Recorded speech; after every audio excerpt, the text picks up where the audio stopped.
respecto a las cifras que nos han dado de la última encuesta del DANE del 2018 de lecturabilidad en Colombia, lo que puedo opinar es que no se pueden ver a la ligera, que hay que profundizar y analizar realmente cuál es el espectro y el entorno de esas cifras para que haga sentido el comparativo que queramos hacer con respecto a saber si está creciendo o si está decreciendo la lecturabilidad en Colombia.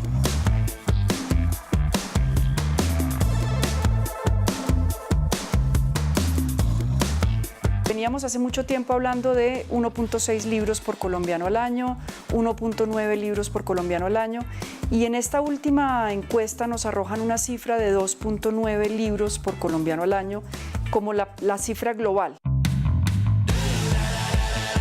No sé si esos números tan halagadores sean del todo verdad, pero yo creo que sí se está leyendo más en Colombia. Porque además la población ya es menos analfabeta. Sí creo que se están tomando medidas que como resultado deben tener un mayor número de lectores. Y además yo creo que también sería interesante saber si eso que se ha leído por estudio o por tiempo libre, porque creo que ahí también las cosas pueden variar.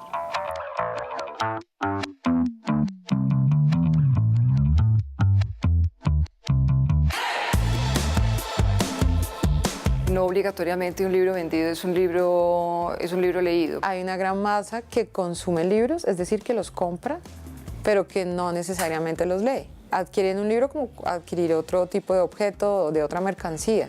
Pues yo creo que a partir de libros vendidos no podemos hacer la medición de quiénes leen.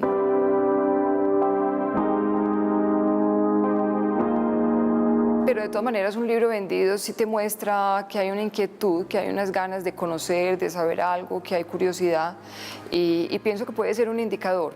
Por eso es que en mi página yo pongo los libros más leídos, yo no pongo los libros más vendidos. ¿Y por qué pongo los libros más leídos? Porque son los libros que obviamente nosotros vendemos más en la librería, pero porque están pegados a los 4 clubes de lectura que hacemos. Entonces ahí sí hay una garantía de que la gente que compró ese libro vino a la charla y también dio sus aportes sobre su lectura.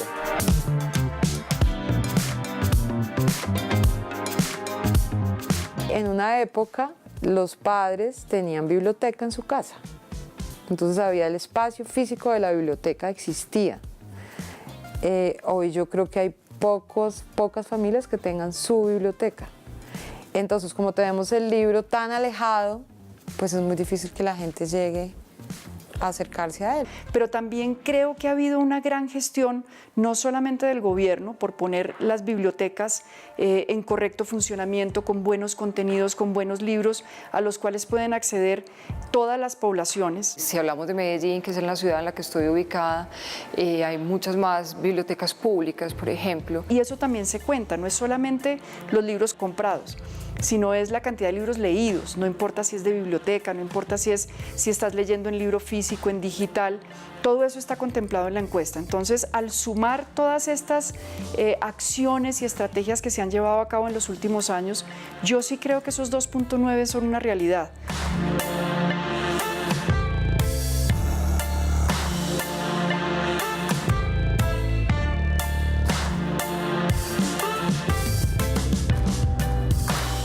Caímos un poco con los planes de lectura de los colegios y los planes lectores en volver la literatura una tarea, y yo creo que eso mata a la lectura, ¿no? Yo no le puedo exigir a un niño que me diga datos y cifras exactas de la lectura que hizo sobre una novela, y un poco eso está pasando en la escuela. Los niños que cogen un libro por primera vez en su edad inicial, cuando empiezan a leer y cogen un libro que realmente los hace viajar y los hace volar, y en donde encuentran magia y en donde encuentran una historia que los apasiona, donde ellos casi se forman parte de esa historia, ese es un niño que jamás dejará de leer. Los chicos lectores tienen diferentes niveles de lectura, entonces creo que el ejercicio tiene que ser otro. Creo que los colegios deberían existir clubes de lectura. Y yo creo que también tendrían que dejar que el niño también proponga lo que quiere leer. Creo que ha habido un avance muy grande en encontrar nuevas posibilidades de lectura para primaria, para bachillerato, para que los niños encuentren libros diferentes y se vayan adentrando a través de esos libros hasta llegar a los grandes clásicos de la literatura. Eso motiva mucho a que la gente lea, o si no se vuelve una tarea horrible. Es que me pusieron a leer este libro. Empiezan a leerlo no a la hora que se termine el libro. o a tomar notas para saber lo que la profesora me va a preguntar. Entonces eso es terrible. Las editoriales obviamente sí están pensando hoy en día cómo mejorar los niveles de lectura. Hemos empujado para que el libro esté en otros sitios, no solamente en nuestros canales tradicionales de librerías, que también vienen creciendo de la mano con nosotros, pero también nos hemos encargado de que el libro llegue a otros sitios o donde no hay librerías o donde los compradores tienen unos hábitos de compra diferentes y no están acostumbrados a ir a librerías. Entonces estamos en hipermercados, estamos en farmacias, estamos en jugueterías para los libros para niños. Tenemos canales de venta distintos ya, o sea, no es solamente la librería tradicional, sino que tenemos la librería café, que tenemos la tienda virtual. Creo que eso tiene que ver con una programación editorial con mucha fortaleza, con una gran diversidad de géneros y de temas que le estamos ofreciendo a los lectores colombianos para que puedan escoger cualquiera de los temas que quieran y cualquiera de los géneros que quieran.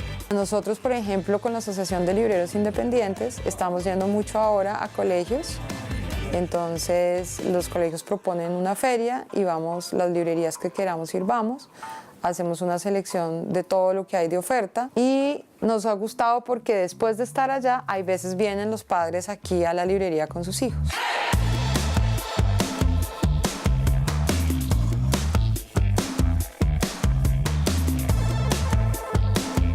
El crecimiento en ventas lo hemos tenido, yo creo que ha sido bastante parejo porcentualmente hablando. La concentración de ventas está mucho más fuerte, el 50% es Bogotá. La segunda ciudad con mayores ventas es Medellín, pero el crecimiento porcentual ha sido bastante parejo en todas las ciudades. En Medellín se vende libros, yo creo que muy parecido a Bogotá. La diferencia obviamente tiene que ver con el tamaño de las ciudades, ¿cierto? Cuando hablas de Bogotá, pues cuentas con muchos más canales de ventas, hay muchas más librerías, lo que por lo tanto pues desemboca en más libros vendidos.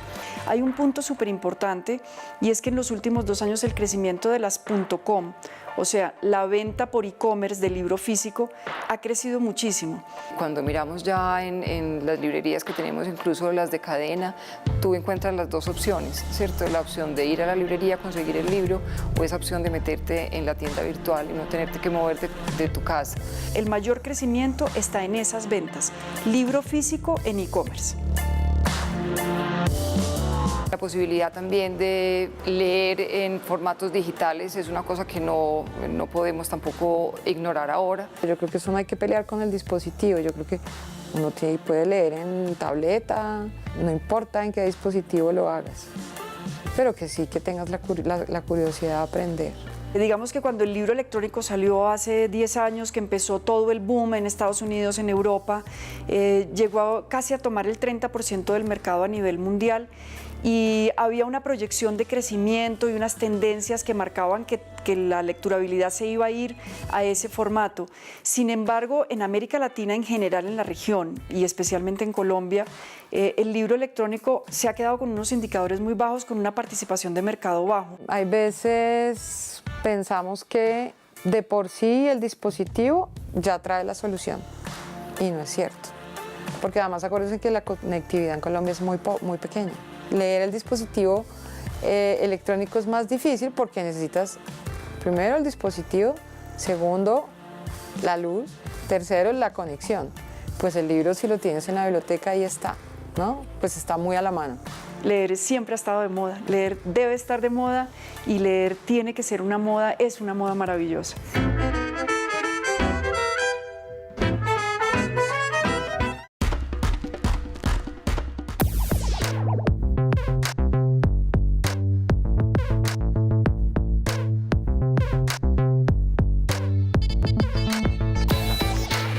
Yo creo que es una sola, la literatura, sin embargo creo que hay rasgos que la hacen más afín con los niños. Creo también que hay una falsa literatura infantil, que no todos los libros que sean ilustrados y bonitos son para niños, pero en general creo que hay una sola literatura. Como no podemos hablar de literatura femenina, creo que tampoco deberíamos hablar de literatura infantil porque uno no sabe qué le va a gustar a los niños, qué los engancha.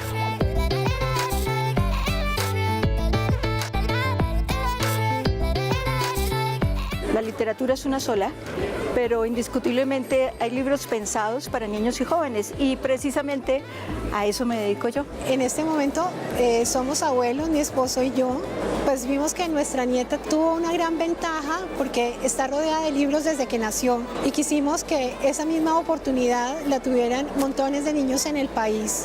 Queremos de alguna manera, así como un sueño, democratizar la lectura para que muchos niños tengan lectura en casa, no solamente los que tienen el poder adquisitivo para comprar libros, sino también para que en el campo y en los lugares vulnerables puedan los niños tener lectura en su casa.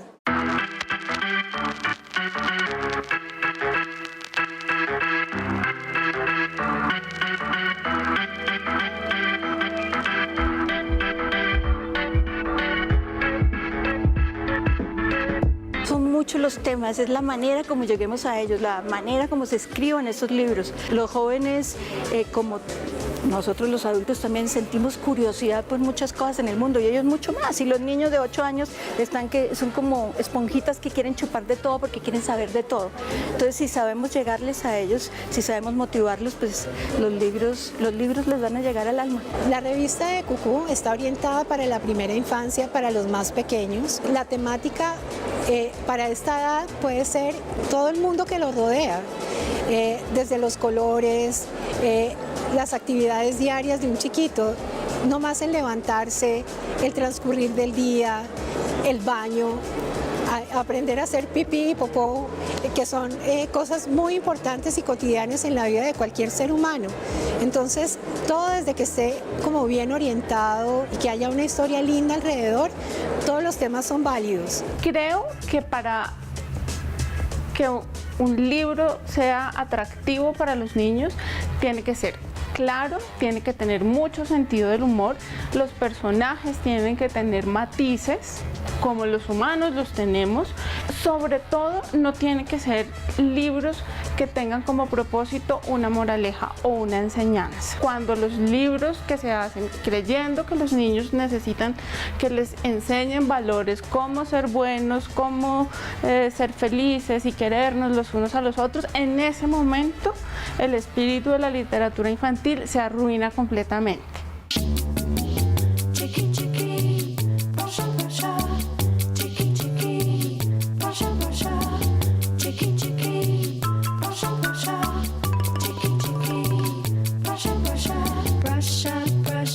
Se nota cuando un libro está escrito con alma y eso se nota porque el escritor ha puesto pasión, porque siente pasión por el tema. Me baso en mis propias necesidades y en mis propias experiencias. Creo que aunque uno escriba ciencia ficción, siempre está hablando de uno mismo, es imposible no. Así que básicamente me baso en lo que me da curiosidad, en lo que me mueve, en lo que me conmueve, eso es lo que uso. Cucú es una revista que siempre trae 4 historias, es un formato diferente en forma de plegado que el niño va abriendo y va descubriendo una lectura nueva cada vez que la despliega. ¿Cómo capturamos la atención del niño? Con el color y con unas imágenes preciosas que acompañan una historia increíble, igualmente sencilla para que los niños la entiendan.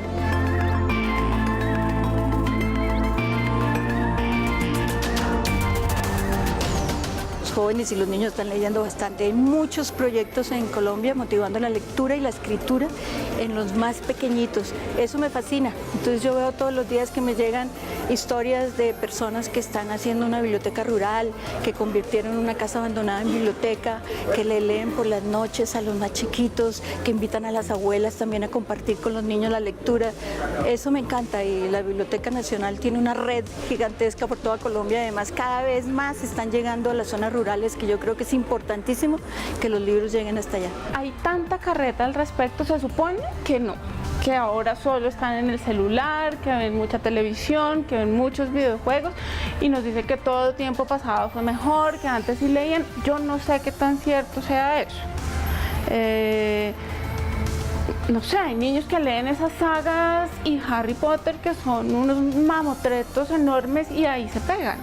Entonces no sé si la pregunta más bien es si los niños están leyendo menos o si los que escribimos no les estamos ofreciendo lo que están buscando. Probablemente hay que darle la vuelta a la pregunta, si lo que los autores creen que necesitan los jóvenes no es lo que en realidad necesitan los jóvenes, porque hay libros que sí pegan y eso quiere decir que sí hay hábitos de lectura y que sí son capaces de leerse novelas larguísimas.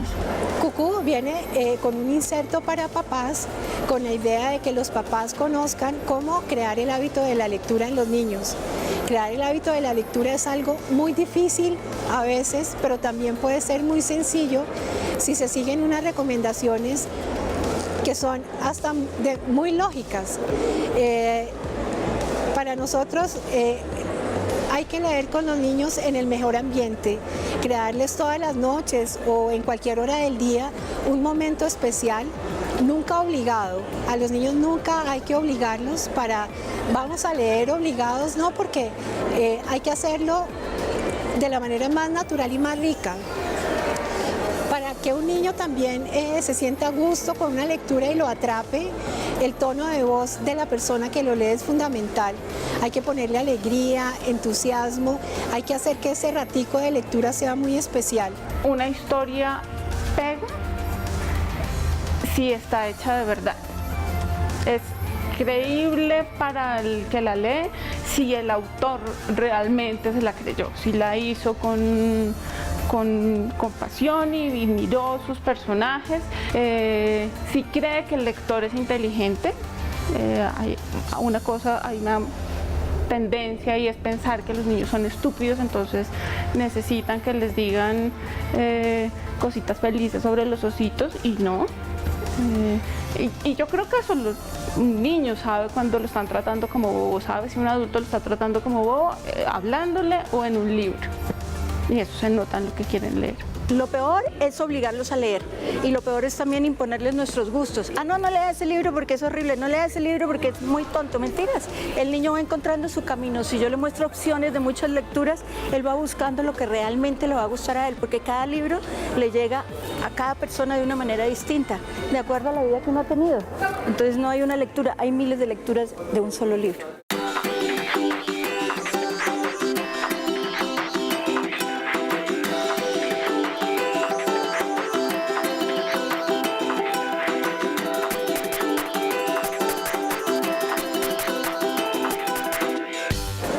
Importante también de un libro para esta edad es aprovechar todas las imágenes. Las imágenes son fundamentales, aprovechar para explicar conceptos, enseñar cosas nuevas, para generar historias nuevas alrededor de esos personajes que están viendo en la historia. Los papás a veces se limitan a leer el texto que viene en el libro, pero una imagen puede enseñar 1.000.000 de cosas nuevas.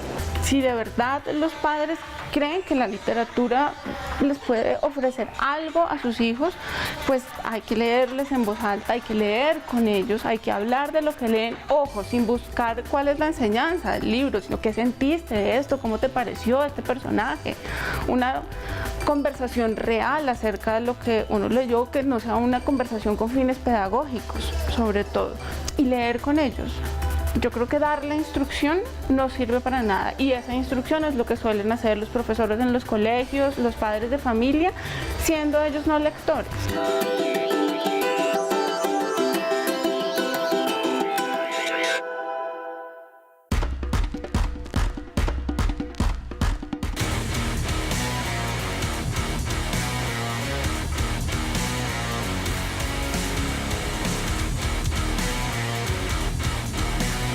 La novela gráfica es un tipo de arte que viene a partir del cómic, de la historieta.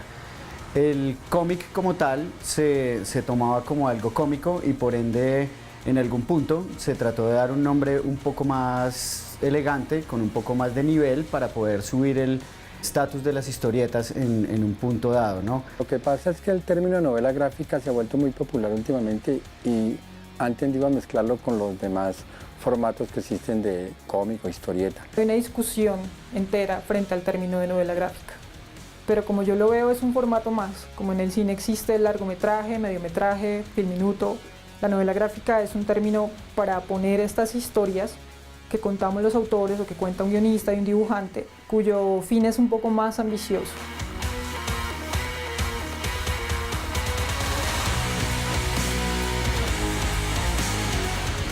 ¿En qué momento comenzamos a hablar de novela gráfica en Colombia? De pronto cuando comenzamos a escuchar esas historias biográficas de creadores como Power Paola o como Trucha o otros que comenzaron a buscar la manera de recopilar su material en una sola publicación.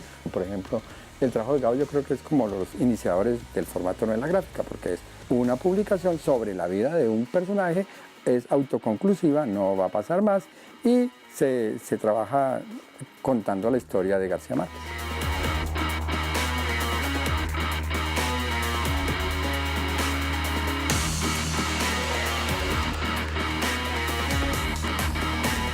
Hay dos factores importantes para mí. Uno es, entre viñetas, el festival. El festival abrió los cómics, la ilustración y la novela gráfica a mucho público. Y se posicionó desde hace un par de años ya como un festival de reconocimiento mundial y sobre todo iberoamericano. Y la llegada de Virus Tropical de Power Paola. Y para mí esa novela gráfica posicionó el tema de novela gráfica y el que los autores empezáramos a hacer novela gráfica así, ya mucho antes otros autores estuvieran haciendo sus propias historias. Digamos que a partir de ese momento, para mí en Colombia se habla de novelas gráficas.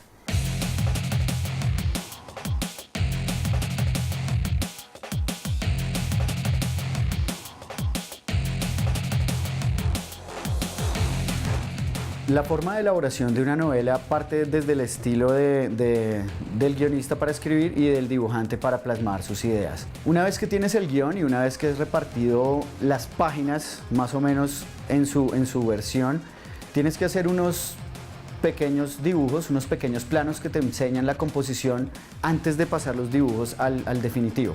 El dibujante tiene que hacer un storyboard, unos planos donde se van a ver la obra completa de principio a fin. Se hacen unos lápices pequeños para la composición, después se dibuja con lápiz o el hecho de los sketch antes de entintarlo y pasarlo a los trazos de blanco y negro contrastados. Se escanea en caso de que no se haya hecho digital. Y después se hacen los ajustes y retoques en el computador. Una vez que se tienen los colores y las páginas determinadas, se colocan las letras, ¿sí? Se hacen las separaciones de las viñetas y se colocan los bocadillos con las tipografías. Es ahí donde se une el diseño con el trabajo pictórico.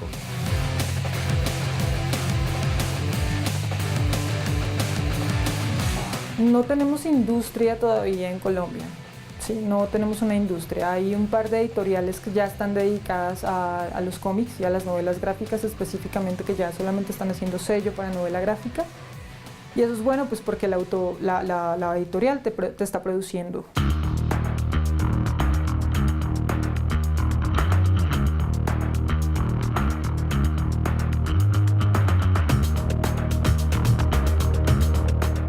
Generalmente todos empezamos con un blog o con una página web. Yo empecé con un blog. Entonces empecé haciendo unas publicaciones periódicas de una novela gráfica cortita y pues ahí empecé como a moverla, la autoedité, la moví en una feria, eso como que me abrió puertas, comencé a conocer personas y pues realmente desde ahí empecé. Lo que pasa y lo que está sucediendo ahora es que sí hay grandes autores y autores colombianos que están retomando o buscando cómo trabajar ese formato, pero el problema sigue siendo el editor, el problema sigue siendo el interés de los editores colombianos por publicar trabajo de los colombianos, porque realmente esto es costoso. Entonces el riesgo es entrar a vender a un autor nuevo que tú vas a poner en una librería junto a Amalia Andrade, junto a Power Paola, junto a gente de afuera. Entonces claro, hay mucho más riesgo. Aparte que en una feria pues la gente siempre va a vender como esta es Mario Mendoza, esto es no sé qué, esta es una novela gráfica, siempre el nombre cuenta un montón, ¿no?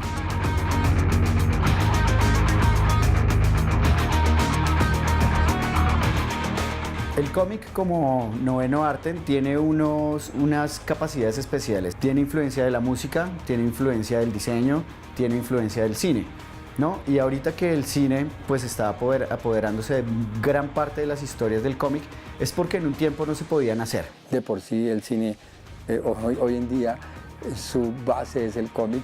Los grandes títulos del cine están basados en los personajes de cómic que se fueron estrellas en los años 50, 60 y 70. Claro, esa masividad del cómic era porque podíamos verlo en el periódico. El periódico nos da la opción de que el domingo llegaba a nuestra casa el periódico, y dentro del periódico había un suplemento de 16 páginas donde el niño y el joven podían leer cómic. Pero el problema fue el estatus que fue adquiriendo el cómic. Entonces el cómic se volvió una pieza muy costosa, ¿cierto? Empastada, encuadernada, con muy buena impresión, que no daba acceso a todas las personas. Entonces hoy en día no es que estemos moribundos, sino que hemos cambiado de público. Podemos tener en cuenta que el cómic como tal, o la historieta, es de donde parte una novela gráfica. No tenemos que seguir llamándolo por nombres que tal vez están muy adornados, ¿no? Y significan lo mismo.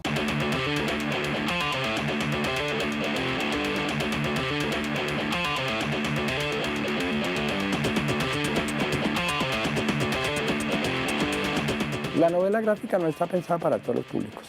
Debido a su género o a su forma, está pensada para adultos. Ser artista independiente y tener los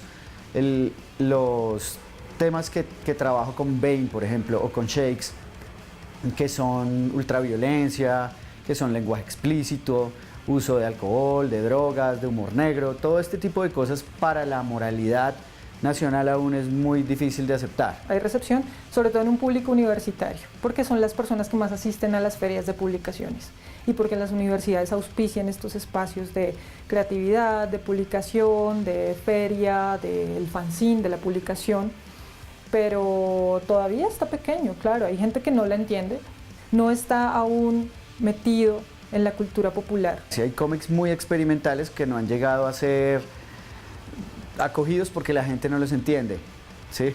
De todos modos hay que pensar que es un trabajo para hacerlo para las masas y que sea de alguna forma fácil de digerir, pero lo importante es que el mensaje esté bien dicho. De hecho, en las ferias del libro últimamente están pegando más los libros de youtubers, ¿no? Porque obviamente eso sí es masivo.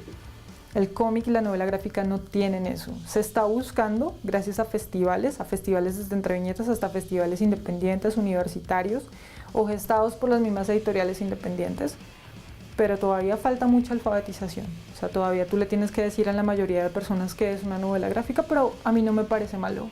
Creo que es nuestra responsabilidad. Yo creo que es que también hay que preparar al lector. Nosotros cuando éramos niños no nos prepararon porque nos llegaban la prensa, nos llegaban el periódico, ¿cierto? Hoy en día, pues sí, usted puede acceder a todos los cómics en el internet, pero no hay nadie que lo prepare. Y lógicamente el tocar, el sentir, el poderlo apreciar muy lentamente, poderse devolver, volver a leer otra vez. Y de pronto si uno se motivaba y se emocionaba, comenzaba a coger su cuaderno y a copiar y a dibujar los personajes que estaba viendo. Entonces eso le ayudaba mucho a poder volverse un buen lector.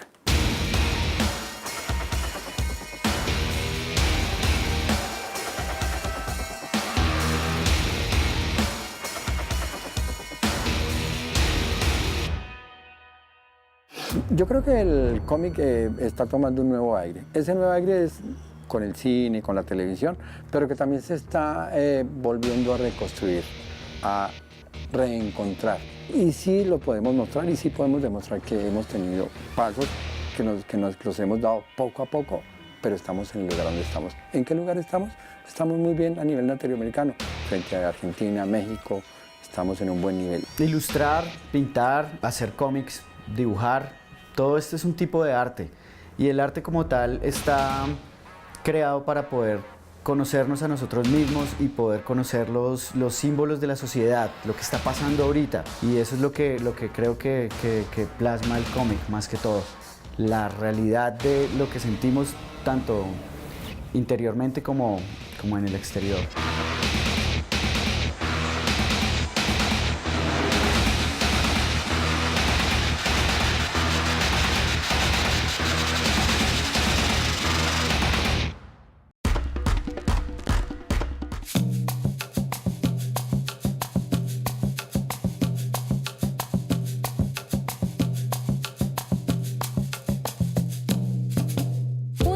es su tierra. Yo soy Miguela Caicedo con su bogotana. Yo soy la batea con que mi madre trabaja. Las estrellas negras de Arnoldo Palacio. Yo soy una negra con los pies descalzos.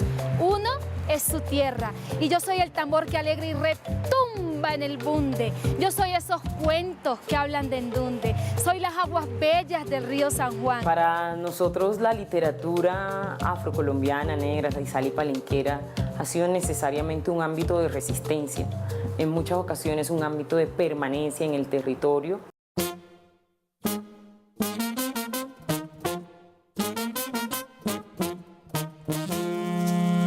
La historia de la literatura afrocolombiana realmente empieza desde el momento en el que los africanos secuestrados en África llegan a costas del continente americano. Las nuevas generaciones, por ejemplo, han tomado este ejercicio como una herramienta para permanecer en el territorio, para interpretar su territorio, para conocerlo, para hacer formación de formadores en los más pequeños. Particularmente lo que se forma aquí es una poderosísima tradición oral, en principio. Esa tradición oral que pervive hasta hoy.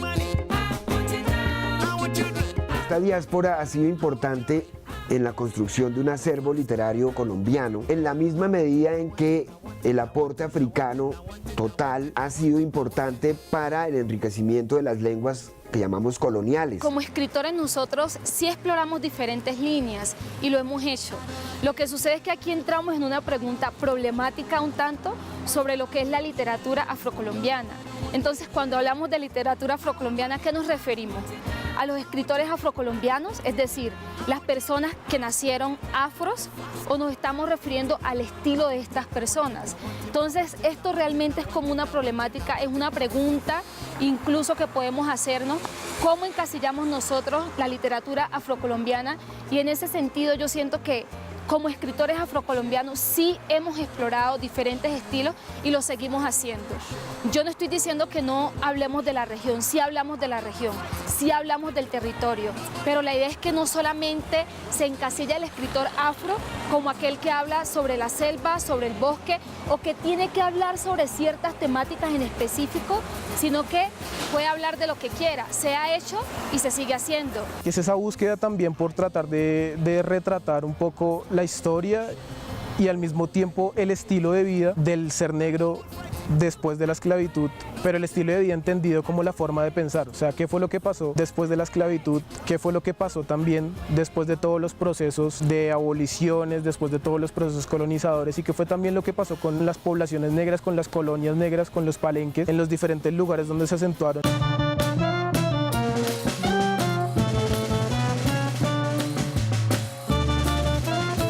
Lo que caracterizaría a estas literaturas, la riqueza que recibe de su tradición oral, que se traslada, se trasluce en la expresión escrita. Dos, el respeto por la narración local de lo que sucede en el propio patio. También tiene un muy importante contenido y tradición de expresión de comentario social y político.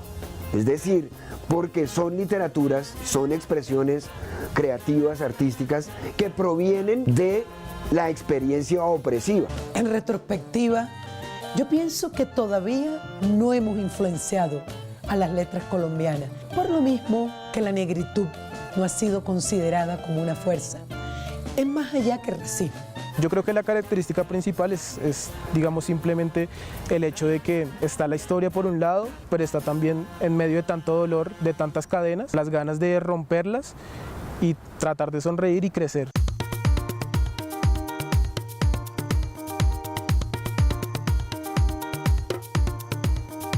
Hacia finales del siglo XIX hay un gran poeta, gran poeta, escritor, traductor, editor, un tipo muy importante, se llamó Candelario Beso. Su obra y su figura y su influencia fue rescatada para bien de la comunidad nacional. Cuando se habla de literatura fundamentada, me parece que Arnoldo Palacios es clave en la discusión, murió de hecho hace poco. Manuel Zapata Olivella fue el editor y creador de una de las más importantes publicaciones literarias del país, al lado de otras muy importantes como la revista Mito, otras, que se llamó Letras Nacionales. El mayor escritor que hemos tenido aquí en Colombia de la comunidad negra Emanuel Zapata Olivella. 32 novelas.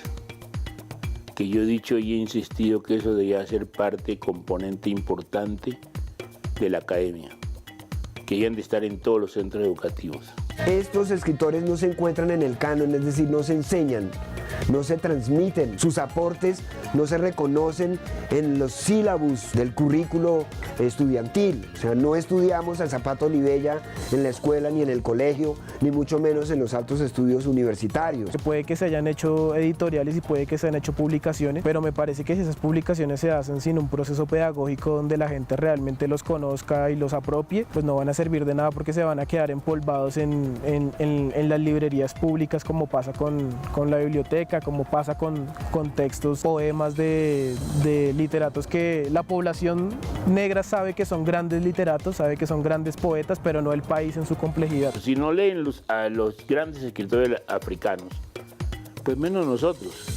Entonces casi la literatura nuestra funciona mucho en textos entre nosotros. Por ejemplo, el Cía Martán Góngora es un gran poeta. Fue miembro de la Academia de la Lengua en Colombia. Los textos de él, 3.000 tirajes, para una población de 40 millones de habitantes, que son 3.000 números. Tenemos una gran cantidad de poetisas en la Universidad del Valle, aquí en Bogotá mismo. ¿Qué publica? Sus publicaciones no son sino de 1.000 números. No hay un espacio para que estas publicaciones se conozcan. Entonces no hay un estímulo para seguir produciendo.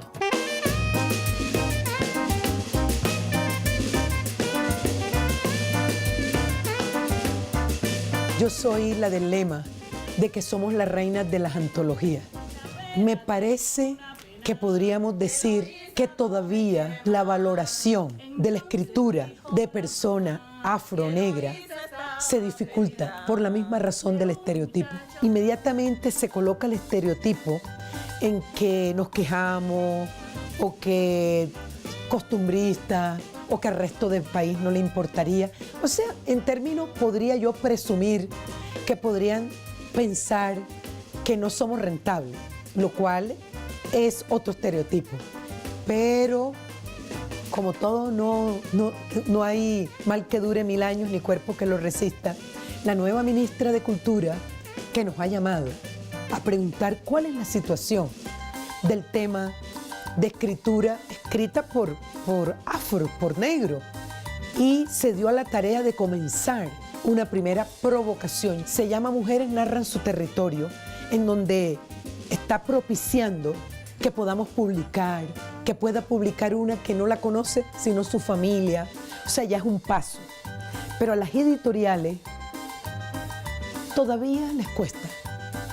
En el 2016 yo tuve la oportunidad de ser parte de un diplomado que se llamó Diplomado Pacífico en Escritura Creativa. Lo que hicimos fue recorrer todo el Pacífico.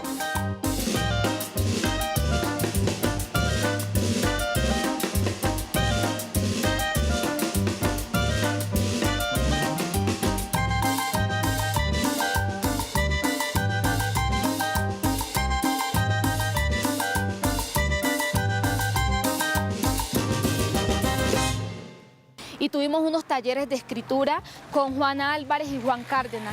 Ahí comienza para mí como ya una exploración más especializada en la cuestión de la escritura. Entonces yo creo que en la medida que vayamos ganando en identidad, vamos ganando en literatura y vamos ganando en narrativa y vamos ganando frente a otras puestas en escena de la palabra.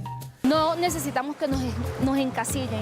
Si somos afrocolombianos, somos chocuanos o somos de Buenaventura o somos de Cartagena, pero lo que hacemos es literatura. Así que no disimulen llamándome de color, diciéndome morena, porque negra es que soy yo.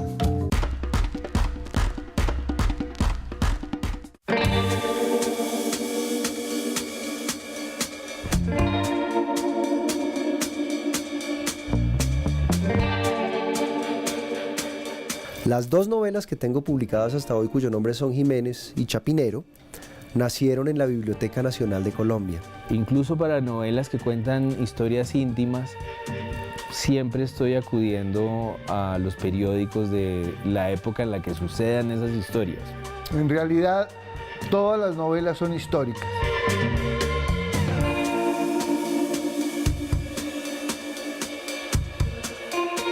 No soy muy inclinado a pensar que haya un género que se llame novela histórica. Todas las novelas son históricas. Hay autores maravillosos que fundamentaron su obra en eso, en documentos históricos, en bibliotecas, sin querer decir que esa sea la única forma. La literatura pone en escena las investigaciones. Yo creo que las investigaciones solas muchas veces no se logran hacer ver, ni son del todo comprensibles si se describen simplemente. Y esos documentos que están encerrados en las bibliotecas, en el Archivo General de la Nación, contienen muchísima información que es con toda seguridad motivo inagotable de inspiración para hacer obras.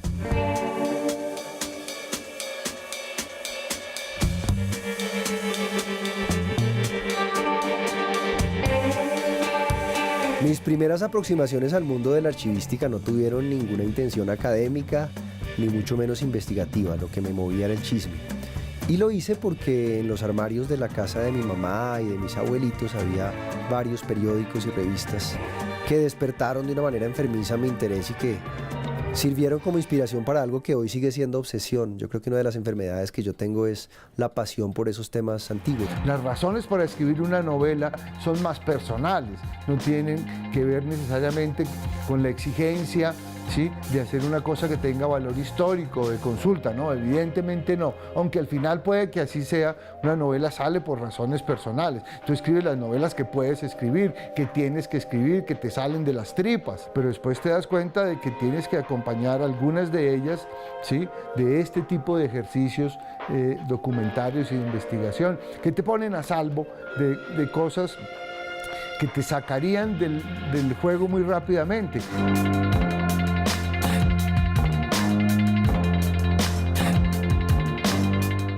Bueno, pues en muchos casos, cuando se trata de novelas que se remiten a puntos concretos de la historia o a escenas o a situaciones que en efecto ocurrieron, es fundamental encontrar un principio básico en la literatura, que es el principio de verosimilitud. Tú no puedes cometer errores elementales por no haber hecho la revisión documentaria que era de rigor. Es decir, yo no puedo aplicarle a una paciente, a una mujer a la que le estoy haciendo una ovarectomía, una técnica quirúrgica que no se conocía en ese momento. Pero yo creo que el marco de verosimilitud se logra a partir de una aproximación histórica consistente y bien fundamentada. A no ser, claro, que la ficción también lo permite, que tú quieras meter un astronauta en tiempos de los cavernícolas, que también es literariamente viable y posible. Y me parece que la investigación a la ficción la certifica, básicamente para que el que está recibiendo la historia sienta que es verdad, para que el pacto que se hace en la ficción, que es el pacto entre el narrador y el lector, tenga esa certificación, para que el lector se sienta cómodo creyéndose esa puesta en escena. Por lo menos a mí me preocupaba con Chapinero concretamente que nada de lo que yo dijera fuera desmentible, que mi mentira fuera tan bien sustentada que no hubiera documento alguno que pudiera decir eso no ocurrió. Entonces en Chapinero hay escenas, por ejemplo, momentos o capítulos en los que una de las protagonistas llamada Tania va a una discoteca llamada La Bomba o algo parecido en los 60 a ver un concierto determinado. Ese concierto tuvo lugar. Si alguien verifica en el tiempo, se va a dar cuenta de que esa fecha en efecto se presentaron en esos lugares. Una persona que se sienta a leer un libro, si tú no le haces de entrada la presentación de unos hechos en un lenguaje que lo conmueva y lo conmocione, que apele a su inconsciente y a sus sueños, probablemente lo deje muy rápido y prende el celular, ¿ves? Pero pues la idea es hacer un castillo lo suficientemente sólido, o sea, presentar pruebas falsas como como se acostumbra a hacer muy comúnmente en los juicios en Colombia, pero de manera honrada, correcta y en aras de la ficción.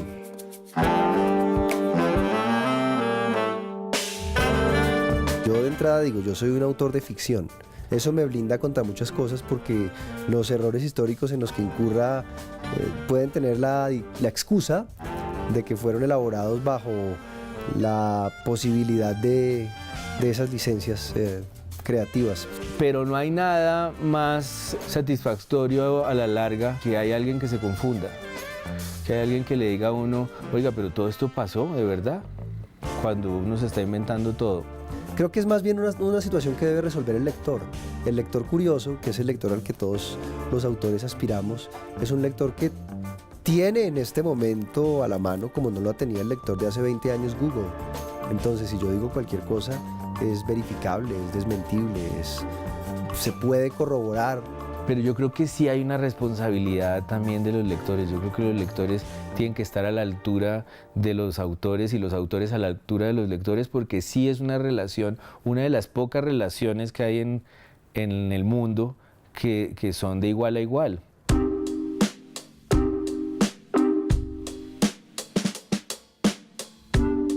Yo creo que la memoria escrita merece estar ahí porque finalmente es el espejo en el que nos miramos y es la forma de entender que no debemos repetirnos en el error. Y también ver cómo las noticias se repiten, cómo se anuncia el Metro de Bogotá cada 2 años, desde hace 70.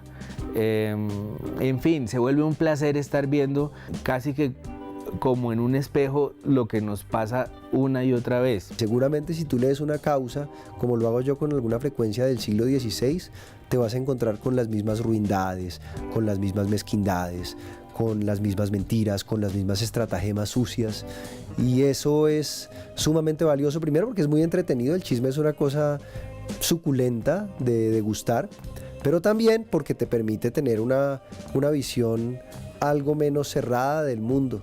Y además nace ahí un juego muy extraño, y es que la forma en que están los periódicos, los documentos, los datos, las enciclopedias, es en sí mismo un hecho literario muy raro que empieza a afectarte a ti y a transformar toda la aventura.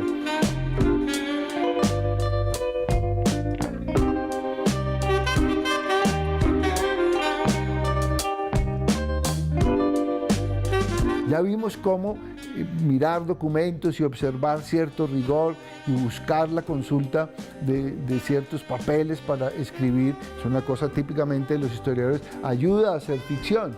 Pero la ficción también le puede echar una mano a la historia cuando le muestra a la gente ya no cierta cosa lineal, ¿sí?, sino una cosa que en realidad es fracturada. Porque también se cae en el error de convertir todo en arqueología literaria, y es decir, yo contar lo que me encontré y aquí sucedió esto y qué curioso es, y creo que tampoco se trata de eso, ¿no? Las explicaciones tienen que penetrar un tanto más allá de los hechos o de lo que se narra, hacer algo de interpretación, encontrar personajes detrás de los documentos, encontrar voces, encontrar ese tipo de cosas que son labor fundamentalmente del escritor. Lo que es bello y magnífico y lleno de libertad en esto es que uno puede volver al pasado como novelista y recrearlo, y de repente hacer un par de correcciones y de justicias que irán contribuyendo eventualmente a modificar un poco la historia. Podrían cerrar las oficinas, los archivos del mundo, y tendríamos la memoria a salvo en cada ventana de cada ciudad, porque todas las familias, por ejemplo, están haciendo sus propios museos en sus casas, están dejando un archivo que es incuestionable.